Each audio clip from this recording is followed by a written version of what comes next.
भगवान की पावन कथा कल हमने सुनी। गोविंद का जन्म हुआ। जन्म लेते ही वसुदेव जी कृष्ण को लेकर चल पड़े। जब कृष्ण का जन्म हुआ तब वसुदेव जी बंधन में बंधे थे, है ना। अर्थात हम लोग भी बंधन में बंधे हैं। जैसे वसुदेव जी जेल के बंधन में थे, हम भी ये संसार एक जेल है और माया मोह की बेड़ियों से हम बंधे हैं। हम कौन सी बेड़ियों से बंधे हैं मैया जी? ओ मैया, कौन सी बेड़ियों से बंधे हैं? माया और मोह की बेड़ियां। इन बेड़ियों से हम बंधे हैं। हम में से बंधा कोई नहीं है, परंतु मायावश बंधा मान रहे हैं। हालत उस गधे की तरह। एक गधा के पीठ पर धोबी भाई ने कपड़े रखे और वो धोबी घाट पहुंचा। कपड़े उठाकर बाहर रखा पीठ से नीचे। धोबी को याद आई, आज मैंने गधे को बांधने की रस्सी भूल गया हूं, लाया नहीं, अब कैसे बांधूं। तब एक महात्मा जी गुजरते हैं, कहते हैं ये तो गधा है, इसे झूठ मूठ का बांध दे। उसने झूठ मूठ गले में हाथ डाला, पेड़ से रोज की तरह लपेट दिया। गधे को लगा मैं बंध गया। पूरे कपड़े धुलकर धोबी भाई ने गधे के पीठ में कपड़े रखा और एक लाठी मारी, गधा चल। गधा आगे ना बढ़े। अब धोबी को लगा बाबा जी ने कोई जादू तो नहीं कर दी। तब तक बाबा जी आए। क्या हुआ महाराज, ये तो बढ़ता ही नहीं। संत जी ने कहा, इसे तूने खोला कि नहीं? बोले बांधा ही नहीं था, खोलूं कैसे? संत ने कहा, बांधा नहीं तो क्या हुआ, बांधने का नाटक तो किया। इसी प्रकार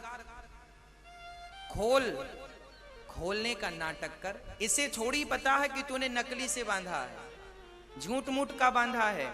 इसे तो यही लग रहा है कि रोज की तरह बंधा हूं। गधा बंधा नहीं था। धोबी ने झूठ मूठ का गले में हाथ डाला रोज की तरह। गधे को लगा खुल गया, गधा चल पड़ा।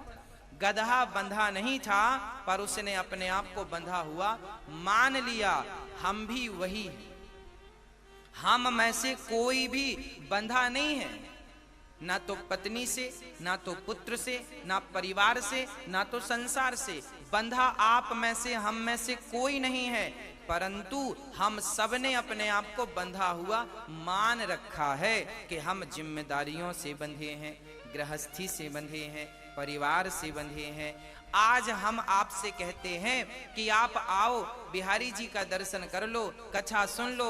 आप कहते हैं महाराज जी फुर्सत नहीं है, काम बहुत है। पर आज की आज यमराज कहें कि चलो वक्त पूरा हो गया, तब आप कह पाओगे कि हमारे पास काम बहुत है। इसका तात्पर्य यह है, बंधन किसी को नहीं था, मान सबने रखा था, गधे की तरह।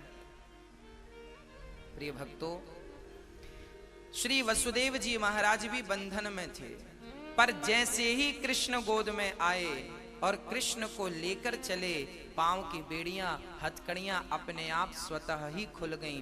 तात्पर्य यह है कि जो प्राणी भगवान को हृदय में धारण करके चलता है, जो काम करता हुआ भगवान को लेकर चलता है, अर्थात देखिए मैं झाड़ू लगा रही हूं या लगा रहा हूं, पर मेरे हृदय में मेरे वाणी से कृष्ण कृष्ण चल रहा है। जब मैं झाड़ू लगाते हुए कृष्ण कृष्ण जप रही हूं या जप रहा हूं, तो कौन है मेरे भीतर?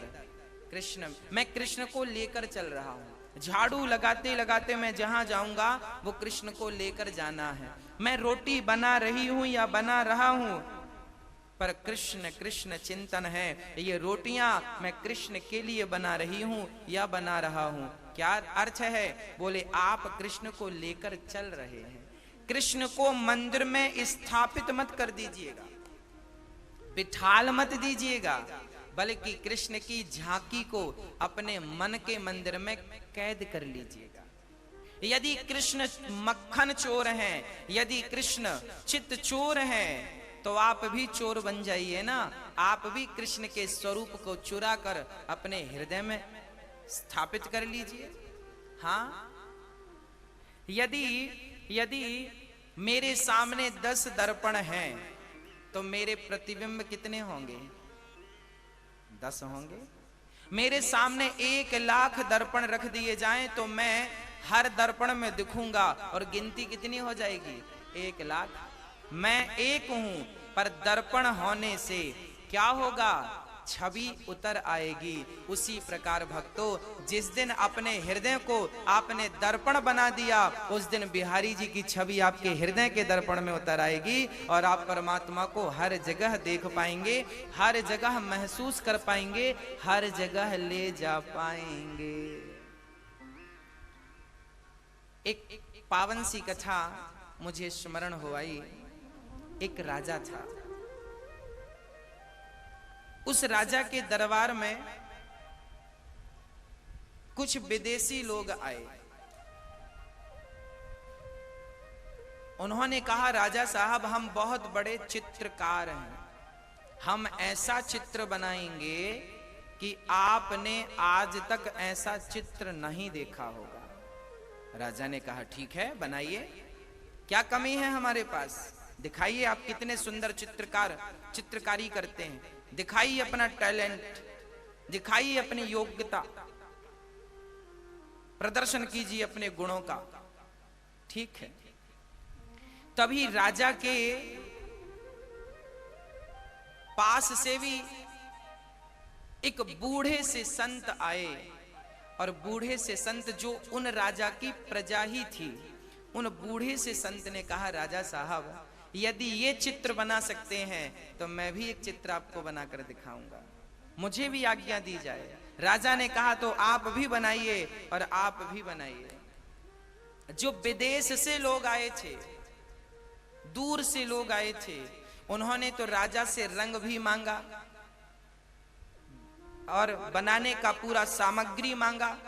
एक बड़ी सी दीवार राजा ने बनाई और उस दीवार पर कहा, इस दीवार पर आप पेंटिंग करो। उसी दीवार के ठीक सामने एक दूसरी दीवार बनाई और कहा कि वो संत को एक दीवार दी गई और वो विदेशी लोगों को एक दीवार, दोनों पेंटिंग बनाए। अब दोनों ने व्हाइट कलर का पर्दा लगाया। विदेशी लोगों ने अपनी पेंटिंग स्टार्ट की, संत जी ने अपनी पेंटिंग स्टार्ट की। आश्चर्य तो तब हुआ जब विदेशी लोगों ने रंग मांगा, कलर मांगा, आदि इत्यादि वस्तुएं मांगी जो कि पेंटिंग में लगती है, सब मांगा। तो राजा को लगा ये बना रहे हैं, पर जो साधु थे उन्होंने एक भी बूंद रंग नहीं मांगा। राजा को बड़ा आश्चर्य हुआ कि ये बाबा जी ऐसी कौन सी पेंटिंग बना रहे हैं बिना रंग डाले, बिना सामग्री के, भला कोई कैसे पेंटिंग बना सकता है। समय दिया 6 महीने का।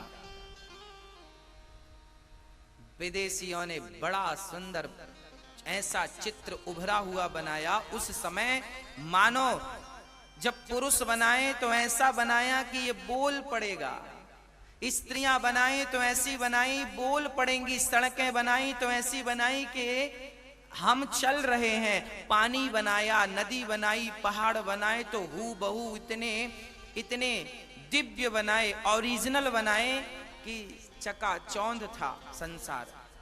6 महीने बाद राजा ने कहा पेंटिंग दिखाइए। विदेशी लोगों ने अपना पर्दा उतारा और पेंटिंग दिखाई। राजा बड़े गदगद थे, वाह, मैंने तो जिंदगी में सचमुच पहली बार ऐसी नदियां और ऐसे पहाड़ और ऐसे वृक्ष ओरिजिनल पेंटिंग में देखे, बिल्कुल हूबहू, बिल्कुल रियल, कोई नहीं कह सकता ये नकली है।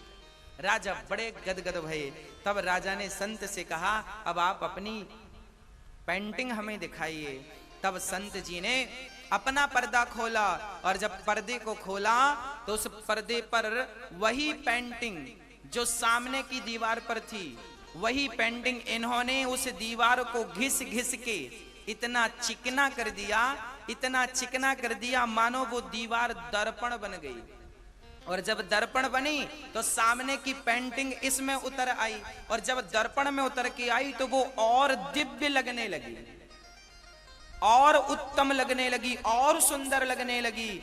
राजा बोले, महाराज आपने रंग नहीं लिया, आपने कोई वस्तु नहीं ली, पर इतना दिव्य चित्र कैसे बनाया? तब संत ने कहा, मैंने कोई चित्र नहीं बनाया, मैंने तो केवल घिस घिस के दीवार को दर्पण बना दिया, और जब दर्पण बना दिया तो सामने का चित्र अपने आप उतर करके आ गया। बस उसी प्रकार आप अपने अंतःकरण को दर्पण बनाइए तो सही, परमात्मा की छवि अपने आप उतर आएगी आपके हृदय में। भगवान को पाना हो तो आपको दर दर की ठोकर खाने की जरूरत ही नहीं है। आपको तो केवल हृदय को पवित्र करने की आवश्यकता है।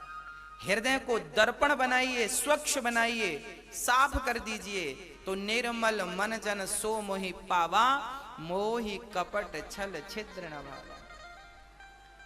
केवल निर्मलता ले आइए, केवल प्रेम लेकर आइए, देखिए तो सही क्या होता है। बिहारी जी की छवि आपके हृदय में उतर आए, जगन्नाथ जी की छवि आपके अंतःकरण में उतर आए, मेरे रघुनंदन की छवि आपके हृदय में उतर आए। बस मैं यही तो चाहता हूँ कि आप सभी भगवान का पावन दर्शन करके अपने तन मन जीवन को पावन कर लें। बस मेरी और क्या आपसे अपेक्षाएं हैं। मैं तो आपसे केवल एक ही अपेक्षा रखता हूँ कि आप अपने अंतःकरण को दर्पण बनाइए, शुद्ध करिए, बस।